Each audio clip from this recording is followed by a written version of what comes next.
Hi guys, இன்றைக்கி நம்ம ChatGPTயும் CarPlay future வச்சு நம்மளோட ஓன் கார் இமேஜை வித் நம்ம நம்பர் பிளேட்டோட ஒரு காமிக் இமேஜாக க்ரியேட் பண்ணி ஒரு விஜெட்டில் ஆட் பண்ணிக்கலாம். CarPlay விஜெட்டில் எப்படி பண்ணலான்னு பார்ப்போமா? Let's go. இதுக்கு ஃபஸ்ட்டு ChatGPTயில் உங்களுக்கு எந்த கார் இமேஜோ அந்த கார் இமேஜ் செலக்ட் பண்ணிக்கோங்க. அப்புறம் நான் கொடுக்குற ப்ராம்ப்ட் யூஸ் பண்ணி உங்களுக்கு இந்த மாதிரி ஒரு காமிக் ஸ்டைலில் இமேஜ் க்ரியேட் பண்ணிக்கலாம். இது சேவ் பண்ணி வச்சுருங்க. அதுக்கப்புறம் இது வந்து ஒரு ஆல்பத்துக்கு சேவ் பண்ணணும். ஆட் டு ஆல்பம் கொடுத்து நீங்கள் ஒரு ரீநேம் பண்ணிக்கோங்க. என்ன நேம் வேணுமோ அந்த நேம் சேவ் பண்ணி வச்சுக்கோங்க, ஈஸியாக செக் பண்ணுறக்கு. நான் நியூன்னு கொடுத்து வச்சுருக்கேன். நியூன்னு சொல்லி சேவ் பண்ணிடுறேன். இப்போ அடுத்து CarPlay செலக்ட் பண்ணிக்கோங்க.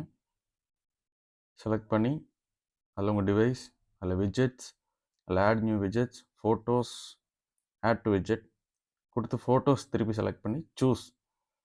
அதில் நீங்கள் இப்போ ஆல்ரெடி நேம் பண்ணியிருப்பீங்க நியூ, அதை செலக்ட் பண்ணி விட்டு கொடுத்து அவ்வளோதான், ஆட் ஆயிடுச்சு. இப்போ நான் பண்ண எக்ஸாம்பிள் உங்களுக்கு ஷோ பண்ணிடுறேன்.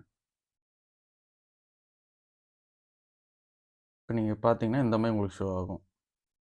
Thank you guys, keep supporting.